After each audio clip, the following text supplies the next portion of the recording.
6:33, topping our news this half hour. 2 people are recovering from a shooting on Beach Street. Police got the call around 9:30 last night. 2 men went to the hospital and are expected to be okay. Police say the victims got into an argument with a group of 4 other men. The investigation is ongoing.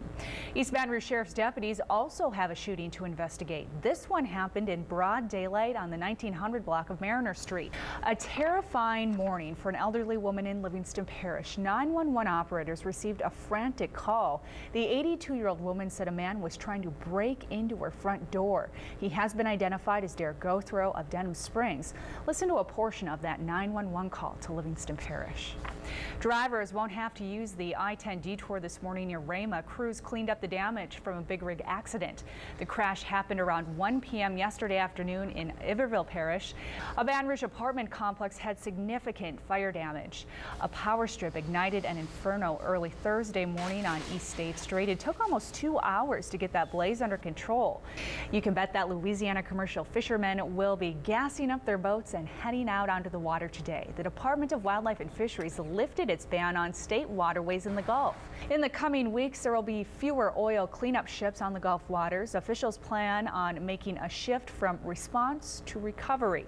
National Incident Commander Thad Allen told Louisiana officials yesterday the Vessel of Opportunity program will be downsized once the well is killed. Cleaning up oil in Louisiana's fragile wetlands is a difficult job, but a new device may make that process a little easier. It's called the Marsh Mop, and it's lighter and slower than your typical skimmers.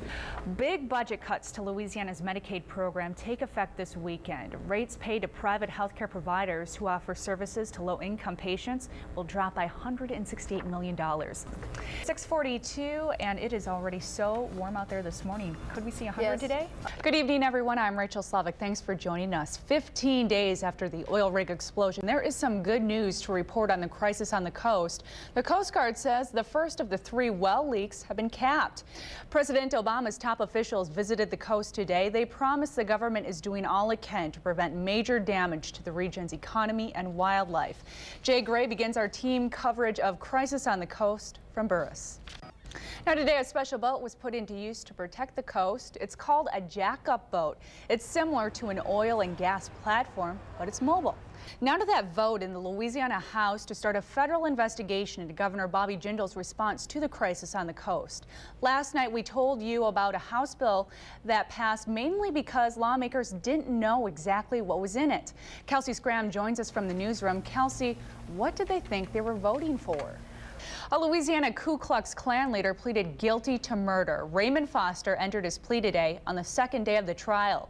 One person is in critical condition in the hospital tonight after a shooting on Madison Street.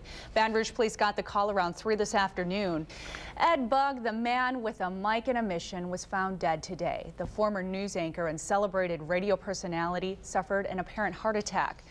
Students who skip too much school may be held back a grade. The state education department recently approved a policy that cuts the number of unexcused days a child can miss.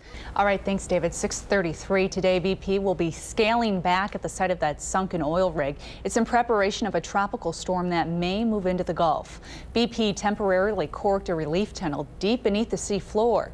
Today, oil spill victims will get some face time with Vice President Joe Biden. He makes his 2nd trip to the region. So far, Washington has not acted on the call by thousands of Louisianans to end the drilling moratorium. Opponents of the drilling ban gathered at the Lafayette Cajun Dome to send a clear message to the Obama administration. Meanwhile, there are those who want the drilling ban to stay in effect. Payments to oil spill victims will be prompt and fair. That's the promise from the administrator of BP's Compensation Fund.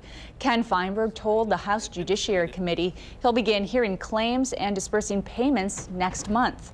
Big Oil wants to prevent another massive spill. ExxonMobil, Chevron, ConocoPhillips, and Shell Oil have agreed to pool $1 billion to form a new company that would respond to offshore oil spills.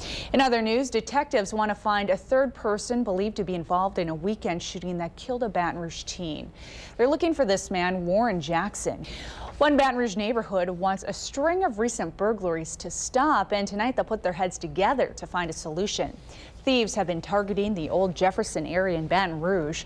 Most of the homes are hit while the victims are at work. 642, the heat today. Stay inside if you can. It's going to be a cooker out there. Absolutely. We're looking for heat index values around 105, mostly clear this morning. So we're going to see a pretty rapid